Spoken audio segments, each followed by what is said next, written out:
Now here is the set for Cairo Port. You can see that the set is divided into two sections. One half we have the actual port itself with some people wandering around, and also we have the characters ordering tickets and such. And on the other part, the part in a part that's detachable is the cruise ship itself, which is pretty massive and is probably the only really massive set element that were able to move from one set to another. A majority of the filming on the ship was actually filmed on the actual ship set that we built. However, for the interior stateroom, it's a separate set, as shown here. Here is the large, at least large in area set for the villains camping. This set was used actually twice during the film. On two separate segments of the film are filmed here.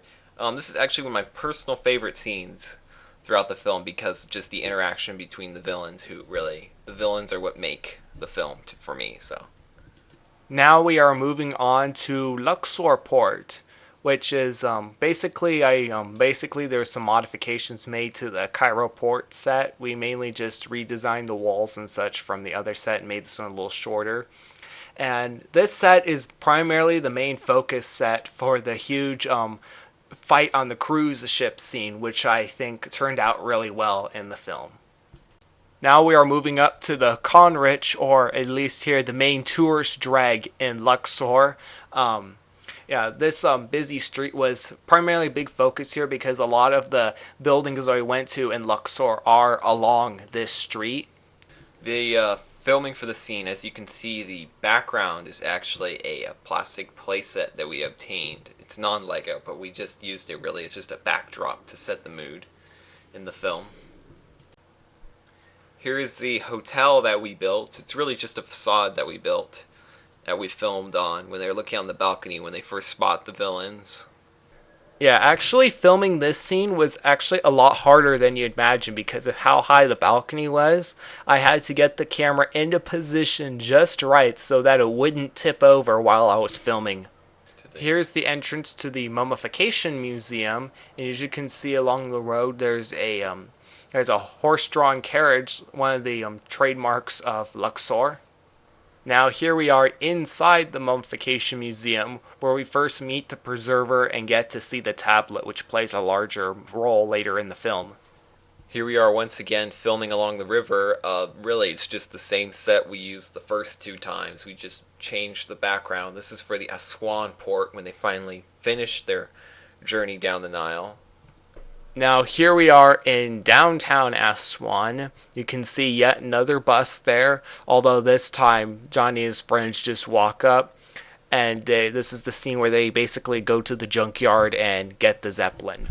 In one regard, like he said, you see the bus. A lot of the sets and buildings in the background we just reused over and over again, but arranged it in such a way where you couldn't tell it was just being reused over and over again. Now onto the junkyard. Really, we just gathered a bunch of random parts and threw in a pile. We intentionally did hide stuff, like as you can see, the Cedric the Bull shield and the Atlantis diving helmet, just kind of see if viewers could spot them. This set was a very complicated one because it was basically comprised of several mini sets. This set was built primarily for the Zeppelin montage that takes place right after Johnny's friends get in the Zeppelin and take off and head towards Abu Simbel. You can see there's a couple sets here for when they're looking down from the Zeppelin, and you can see stuff below like a temple, and then they can also see a camel with a merchant. And also the Zeppelin itself was filmed against a green screen so as to create different backdrops, even though we only had to film it a couple times. We just reused footage over and over again. Here's what really is all there is to the exterior Abu Simbel set. The picture of the temple is really a projection on was it a green screen or a blue screen that we used? It was a blue screen. Okay, a blue screen that was positioned next to the hill that we built so we could project the image of Abu Simbel onto it. This is the big villains confrontation against each other right before they go into the temple itself. Now here is the Hypostyle Hall inside Abu Simbel. Now for this set, because there was this problem that came up in the famous Hypostyle Hall in Abu Simbel, there are 8 statues of Ramses II. The only problem is I only had 2. So I designed the set so that the sections could be taken apart, spun around, put back together and such, and the 2 statues could be moved from pedestal to pedestal to make it look like that there were more statues in there than there really were. Here's the villains getting ready for their cue in their Jeep type scene. Now you may be wondering why they're driving a Jeep through Abu Simbel. Well, the thing is that this scene was actually partly inspired by the Lost Kingdom adventure Dark Ride at Legoland, California. Though this film is not endorsed in any way by Legoland California. Now, here we are. Here's another part of the set. Again, we just would redesign the room so we could look like it was one giant building as opposed to a bunch of little sets. In particular, this set is the treasure room, where Johnny and his friends finally get the heart of Osiris. Here is the final set in the movie. This is the dart room, where Johnny, Harry, Sarah, and Hiram travel down the room and escape the villains through the darts. This particular sequence of the film, the big finale in the Abu Simbel temple, took about how many days to shoot? It took me about 5 days to film. Okay, about 5 days of filming. And as you can see here, a lot of the props and effects are handled by hand. As you can see by the men positioning to throw the darts. The scene where Horatio Schmidt dies. Yes, here we are at the premiere, grand premiere of the film.